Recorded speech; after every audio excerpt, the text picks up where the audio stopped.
नमस्कार। BP competition academy में आप सबका स्वागत है। जैसा कि आप सबको पता है, हमारी एक सीरीज चल रही है जिसमें हम टेस्ट लेते हैं हर दिन। आपको 8 बजे हर दिन आपको टेस्ट लेना है बेटा, ठीक है। तो सभी लोग अच्छे से पढ़ते रहें और हर दिन अच्छे से टेस्ट देते रहें, ठीक है बेटा। चलिए, तो हम इसी टेस्ट की हम जो कड़ी में देख रहे हैं, ठीक है। क्या देख रहे हैं इसी टेस्ट की कड़ी में? इस टेस्ट की कड़ी में हम ये देख रहे हैं कि आज 781 नंबर से प्रश्न हम सॉल्व करेंगे। अच्छे से देखेंगे इन सभी प्रश्नों को, सबका डिटेल्स भी आपको बताया जाता है, ठीक है। तो सभी लोग ध्यान से पढ़ा करो, ठीक है। 781 नंबर से लेकर 800 नंबर तक यानी 20 प्रश्नों को हम अच्छे से डिस्कस करेंगे। चलते हैं अगले प्रश्न की ओर। प्रश्न हमारा क्या कहता है? कहता है घरेलू हिंसा से महिला संरक्षण अधिनियम कब पारित हुआ? घरेलू हिंसा से महिला संरक्षण अधिनियम जो है कब पारित हुआ? Option number A 2003, option number B 2005, option number C 2007 और डी 2009। तो ऑप्शन नंबर बी इसका सही आंसर होगा 2005। यानी घरेलू हिंसा से महिला संरक्षण अधिनियम 2005 में पारित हुआ और यह अधिनियम महिला और बाल विकास मंत्रालय द्वारा 2006 में लागू कर दिया गया। चलते हैं अगले प्रश्न की ओर। अगला प्रश्न आपका 782 नंबर आपकी स्क्रीन पर है, ठीक है। क्या कहता है? कहता है प्रशासनिक प्राधिकरणों की स्थापना किस संविधान संशोधन के तहत हुई?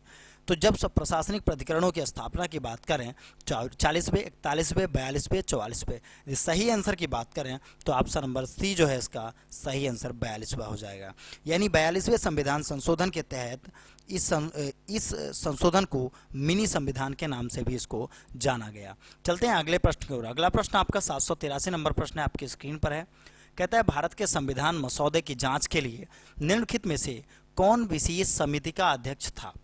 B R Ambedkar, sir Alladi Krishnaswamy Iyer, Sardar Patel, Sardar Balwant Singh. 4 ऑप्शनों में से सही आंसर आपको करेक्ट करके बताना है।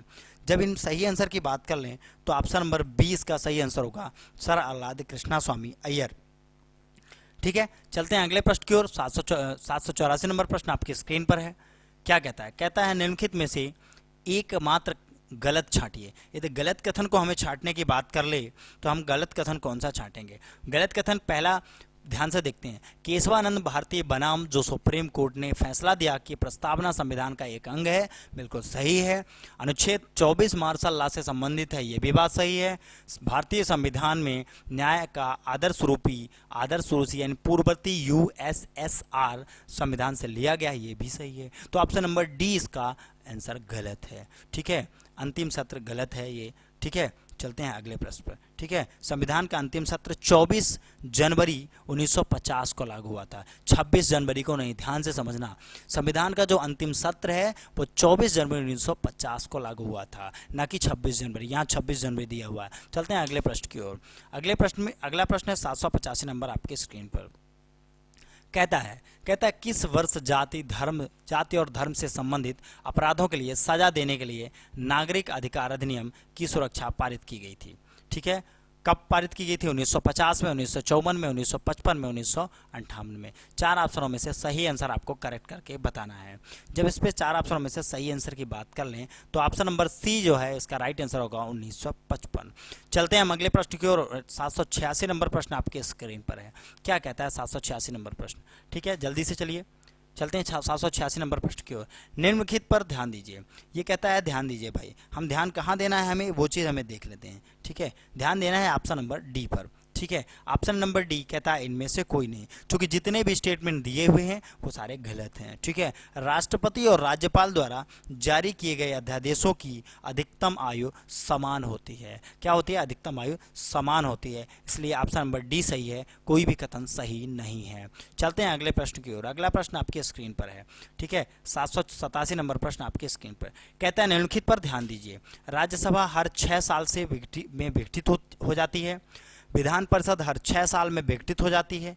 ये 2 स्टेटमेंट दिए गए हैं। 4 ऑप्शन आपके स्क्रीन पर है नीचे। 4 ऑप्शन में से राइट आंसर देना है। तो इसका भी राइट आंसर क्या होगा? ऑप्शन नंबर डी, इनमें से कोई नहीं होगा, क्योंकि राज्यसभा और विधानसभा अस्थायी सदन है, इनका विघटन नहीं होता। ध्यान देना, राज्यसभा और विधानसभा ये दोनों अस्थायी सदन है, इनका विघटन नहीं होता। चलते हैं अगले प्रश्न की ओर। 788 नंबर प्रश्न आपके स्क्रीन पर है। कहता है भारत में राज्यों और केंद्र शासित प्रदेशों की अधिकतम संख्या निम्नलिखित निम्नलिखित किस उच्च न्यायालयों के अधिकार क्षेत्र में आती है? कोलकाता उच्च न्यायालय, गुवाहाटी उच्च न्यायालय, मद्रास उच्च न्यायालय, बॉम्बे उच्च न्यायालय। जब राइट आंसर की बात करें तो इसका सही आंसर क्या होता है? ऑप्शन नंबर बी, गुवाहाटी उच्च न्यायालय। क्या होता है? ऑप्शन नंबर बी, गुवाहाटी उच्च न्यायालय। यानी गुवाहाटी या गुवाहाटी के नाम से इसी को जाना जाता है। इसमें 7 राज्य आते हैं। कौन कौन से? असम, मणिपुर, मेघालय, नागालैंड, त्रिपुरा, अरुणाचल प्रदेश और मिजोरम। हमने कल परसों के क्लासेस में आपको बताया होता है, ठीक है। ये सारे जो 7 राज्य हैं इनको बताया था। फिर से एक बार नोट कर लो, असम, मणिपुर, मेघालय, नागालैंड, त्रिपुरा, अरुणाचल प्रदेश, मिजोरम, ये जो हैं उच्च न्यायालय के अंतर्गत 7 राज्य आते हैं। चलते हैं अगले प्रश्न की ओर। अगला प्रश्न आपकी स्क्रीन पर 789 नंबर है। कहता है उच्च न्यायालय ने निचली अदालत को अपने अधिकार क्षेत्र से अधिक होने से रोकने के लिए एक रिट जारी किया। इसमें इसे क्या कहा जाता है? प्रेषण लेख कहा जाता है, निषेधाज्ञा कहा जाता है, बंदी प्रत्यक्षीकरण कहा जाता है, इनमें से कोई नहीं कहा जाता है। ठीक है, 4 ऑप्शनों में से सही आंसर आपको बताना है। जब सही आंसर की यदि हम बात कर लें तो इसका क्या होगा? ऑप्शन नंबर कौन सा होगा? ऑप्शन नंबर बी जो है इसका राइट आंसर होगा, निषेधाज्ञा। अगले प्रश्न की ओर चलते हैं। अगला प्रश्न आपकी स्क्रीन पर है। क्या कहता है? क्या कहता है भाई, देख लेते हैं इसको क्या कहता है। ठीक है, अगले प्रश्न की ओर चलते हैं। अगला प्रश्न जो है हमारा, आर्थिक नियोजन किस सूची में आता है? ठीक है, आर्थिक नियोजन किस सूची में आता है? केंद्र सूची में, राज्य सूची में, समवर्ती सूची में, या फिर इनमें से कोई नहीं। तो जब हम बात करें आर्थिक योजना किस सूची में आती है? तो समवर्ती सूची में आती है, यानी राज्य और केंद्र दोनों को टारगेट करती है। ठीक है, समवर्ती सूची। चलते हैं अगले प्रश्न की ओर। अगला प्रश्न आपकी स्क्रीन पर है। ठीक है, क्या कहता है अगला प्रश्न? ध्यान से देखिए। क्या कहता है अगला प्रश्न? 791 नंबर प्रश्न क्या कहता है? कहता है निम्नलिखित में से कौन सा निर्णय करता है कि राज्य में विधान परिषद होनी चाहिए या नहीं?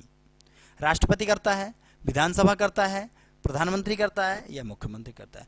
कौन? तो राष्ट्रपति क्या करेगा भाई? ठीक है, कि राज्य में विधान परिषद होनी चाहिए कि नहीं। ठीक है, प्रधानमंत्री क्या करेगा? मुख्यमंत्री भी नहीं करेगा, तो कौन करेगा भाई? विधानसभा करेगा। तो ऑप्शन नंबर क्या है? सी, राइट आंसर विधानसभा। ठीक है, राज्य मनन विधानसभा होना चाहिए या नहीं, इसका निर्णय जो है विधानसभा द्वारा किया जाता है। अगले प्रश्न की ओर चलते हैं। अगला प्रश्न 792 नंबर है।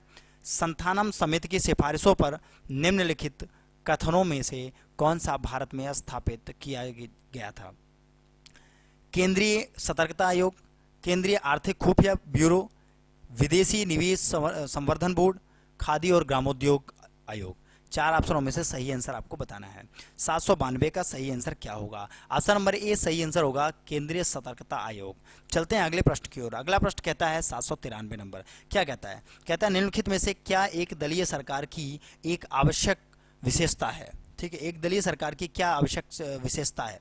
ठीक है, तो ऑप्शन नंबर डी जो है इसका राइट आंसर होगा, इनमें से कोई नहीं। क्या है? ऑप्शन नंबर डी जो है इसका राइट आंसर होगा, इनमें से कोई नहीं। चलते हैं अगले प्रश्न की ओर। अगला प्रश्न हमारा आपकी स्क्रीन पर क्या कहता है? 794 नंबर प्रश्न। ठीक है, कहता है निम्नलिखित में से कौन सी सरकार प्राइमरी नोट्स पर एकत्रित स्टाम्प प्राइमरी नोट्स पर एकत्रित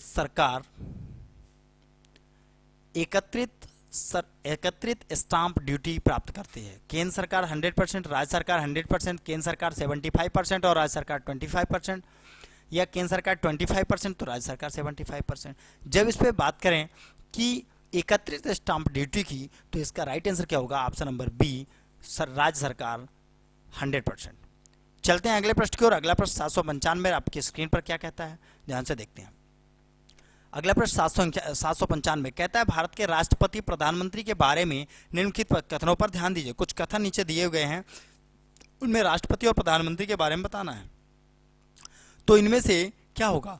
3 कथन ऊपर दिया गया है। उनका जन्मदिन नवंबर में पड़ता है और पूरे भारत में राष्ट्रीय अवलोकन के रूप में मनाया जाता है। दूसरा स्टेटमेंट कहता है वो भारत का पहला प्रौद्योगिकी संस्थान और विश्वविद्यालय अनुदान आयोग की स्थापना के लिए जाने जाते हैं। तीसरा है उन्होंने एक बार CBSE के प्रमुख के रूप में कार्य किया था। 3 ऑप्शन आपकी स्क्रीन पर है। अब जब 4 ऑप्शन आपके स्क्रीन पर है, कहता है किसके लिए ये कथन इशारा कर रहा है? तो मैं आपको बता दूं, मौलाना अबुल कलाम आज़ाद की ओर ये इशारा कर रहा। मौलाना अब्दुल कलाम आज़ाद इसका सही आंसर होगा। चलते हैं अगले प्रश्न की ओर। अगला प्रश्न आपका है, क्या कहता है, 796 नंबर, कहता है भारत में बजट प्रक्रिया पर निम्नलिखित कदमों पर ध्यान दीजिए। रेलवे समेत विभिन्न मंत्रालयों और विभागों के अनुदान की मांग संबंधित अस्थायी समिति द्वारा की जाती है, ठीक है, या फिर बजट के व्यापक रूप से अंतर्निहित सिद्धांतों की नीतियों पर चर्चा की जाती है। तो मैं आपको सबसे पहले बता दूं, इसका जो राइट आंसर होगा वो ऑप्शन नंबर सी होगा, क्योंकि सबसे पहले सदन में बजट पेश किया जाता है। बजट पेश करने के बाद उस बजट पर जो सिद्धांत होती हैं, जो नीतियां होती हैं, उन पर चर्चा की जाती है। चर्चा करने के बाद जो रेल होता है, रेल मंत्रालय होता है, वो अनुदानों की मांग करता है, कहता है भाई पैसा दो तो हम बनाएं। फिर इसके बाद लोकसभा में कटौती प्रस्ताव लाया जाता है। इस तरह ये होता है बजट प्रक्रिया। चलते हैं अगले प्रश्न की ओर। अगला प्रश्न आपके स्क्रीन पर है, 797 नंबर, कहता है भारत में 5 क्षेत्रीय परिषदों की स्थापना किसके तहत हुई? भारत में संविधान सभा, संविधान अनुच्छेद 263, क्षेत्रीय परिषद अधिनियम या राज्य पुनर्गठन अधिनियम 1956, या इनमें से कोई नहीं। 4 ऑप्शनों में से सही आंसर कौन सा होगा आपको बताना है। जब सही आंसर की हम बात कर लें तो ऑप्शन नंबर सी इसका राइट आंसर होगा, राज्य पुनर्गठन अधिनियम 1956। यानी भारत में 5 क्षेत्रीय परिषदों की स्थापना राज्य पुनर्गठन अधिनियम 1956 के तहत हुई। इस तरह राइट आंसर क्या होगा, ऑप्शन नंबर सी। चलते हैं अगले प्रश्न की ओर। 798 नंबर प्रश्न आपके स्क्रीन पर है, निम्नलिखित में से किसका उल्लेख संविधान में नहीं है? वित्त आयोग, लोकसभा आयोग, लोकसभा सचिवालय, चुनाव आयोग, राष्ट्रीय मानवाधिकार आयोग। जब चारों में से ऑप्शन की यदि बात कर लें तो ऑप्शन नंबर डी इसका राइट आंसर होगा, राष्ट्रीय मानवाधिकार आयोग। यानी राष्ट्रीय मानवाधिकार आयोग 1993 में स्थापित स्वायत्त संस्था थी। चलते हैं अगले प्रश्न की ओर। अगला प्रश्न आपके स्क्रीन पर है, 799 नंबर, कहता है भारत का पहला नगर निगम कौन सा है? भारत का पहला नगर निगम कौन सा है? बॉम्बे है, इलाहाबाद है, कोलकाता है, मद्रास है। 4 ऑप्शनों में से सही आंसर आपको करेक्ट करके बताना है। तो ऑप्शन नंबर कौन सा इसका सही होगा? ऑप्शन नंबर डी इसका सही होगा, मद्रास। ठीक है, क्या है मद्रास? मद्रास नगर निगम भारत की सबसे पुरानी नगर निगम है, जिसकी स्थापना 1687 में हुई। जिसकी स्थापना क्या हुई? 1687 हुई। अगला प्रश्न, सिलेटी भाषा निम्नलिखित भाषाओं में से किसकी बोली है? सिंधी, उड़िया, बंगाली, पंजाबी। 4 ऑप्शन आपके स्क्रीन पर है, चारों में से सही आंसर आपको करेक्ट करके बताना है। जब यहाँ पर सिलेटी भाषा की बात कर लें तो ऑप्शन नंबर कौन सा सही होगा? तो ऑप्शन नंबर इसका बी सही होगा, बंगाली। यानी सिलेटी भाषा बंगाली की बोली है। आप सभी को क्या करना है? अच्छे से पढ़ाई करते रहना है, अच्छे से इसको क्या करना है? अच्छे से पढ़ाई करना है और बढ़िया से, ठीक है। कोई भी समस्या है आप कमेंट पर बता सकते हैं, ठीक है। कोई भी समस्या है आप कमेंट पे बता सकते हैं। सब्सक्राइब भी कर लें, लाइक भी कर दें इसको, ठीक है। तो आप सभी लोग ध्यान से देखते रहें, सभी लोग अच्छे से आंसर देते रहें, ठीक है ना। चलिए, बहुत बहुत धन्यवाद आप सबका।